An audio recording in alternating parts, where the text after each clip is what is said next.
Hello,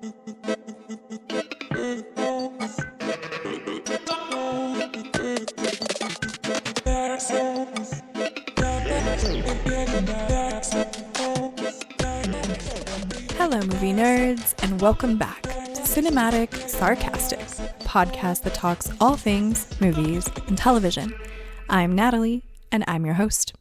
On today's episode, we are going to be talking about History of the World Part 2. I don't know why that's hard to say. For anyone who has seen this, you'll probably get why that's hard to say.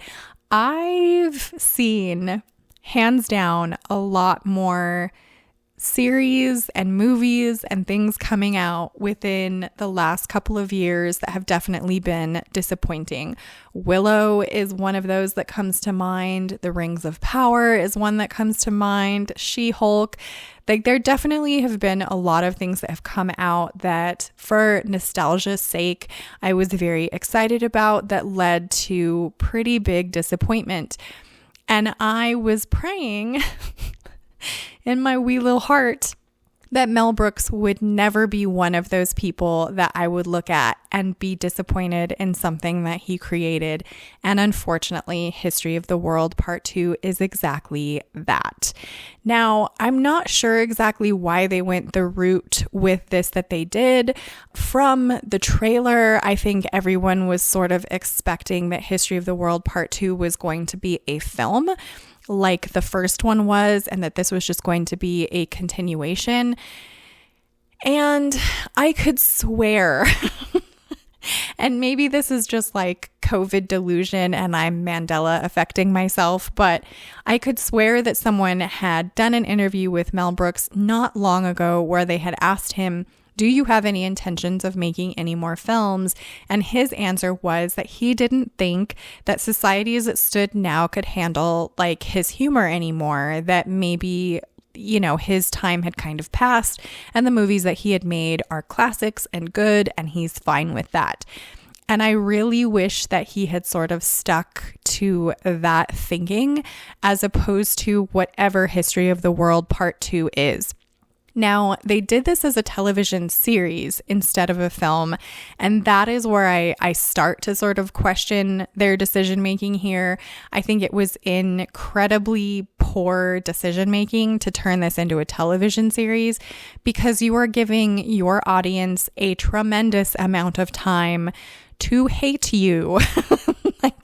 And really, it doesn't take that long. I was extremely disappointed in what I was seeing pretty much right out of the gate.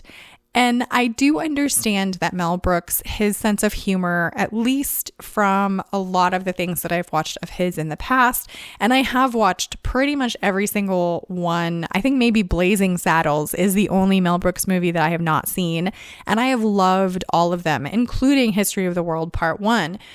And I understand that his humor can be a bit crass. It has definitely been somewhat inappropriate. But the television series was really just more like toilet humor and stupidity. And I'm not even sure it counts as funny stupidity.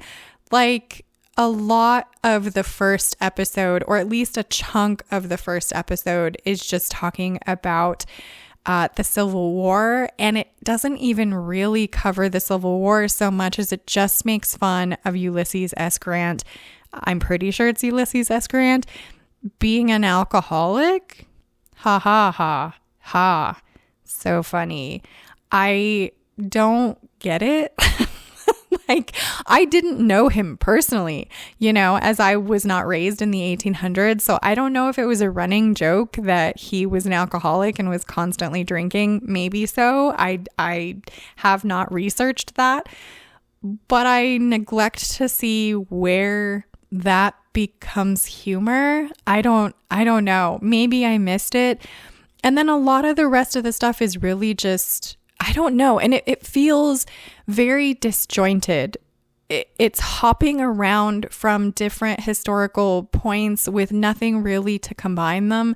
And I don't remember if that's how History of the World Part 1 went together, but I remember that having a lot more of a streamlined flow, maybe because it was in a film format. So, you didn't want to really just jump around as much as he does in the television series. But I don't know. Like, maybe it's just different because I'm not watching Mel Brooks as a 13-year-old and I am coming at it from the brain of a 39-year-old, where the humor and my humor has changed over time.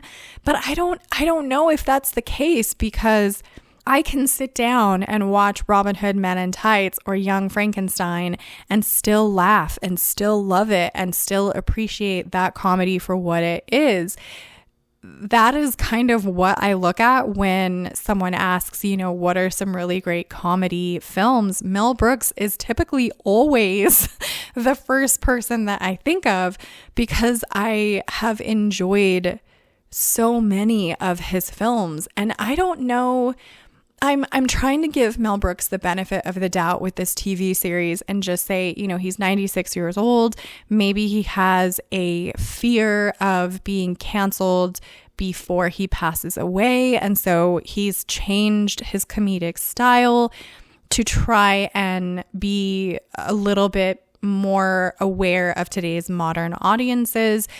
Or maybe he just didn't have that much creative control over History of the World Part 2. Maybe there were people that got to dictate what jokes could go in and what ones couldn't.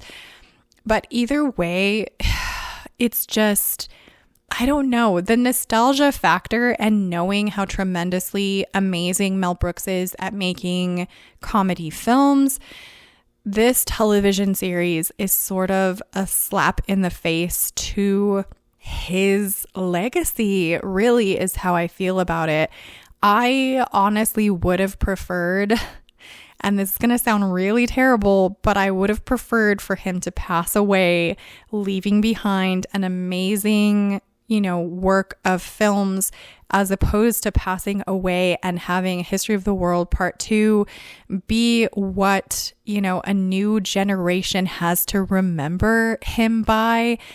I really hope that anyone who tunes in and learns about Mel Brooks from seeing History of the World Part 2 will not judge him on that and will go and look at some of his other films, History of the World Part 1 being one of them, Men in Tights, Young Frankenstein, anything, pick anything and watch that instead and really get the true Mel Brooks that I think, the world deserves. And I honestly, I was not necessarily excited for History of the World Part 2. I was kind of hopeful, but realistic with myself. And I think that being realistic going into it brought me a lot less disappointment than I would have had if I had sat down and watched this expecting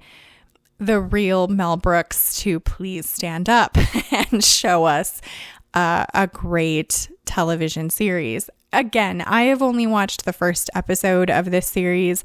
I have zero interest in continuing to watch any more of it. And I think I said before, and if I haven't, I'm just going to go forward pretending that this didn't happen.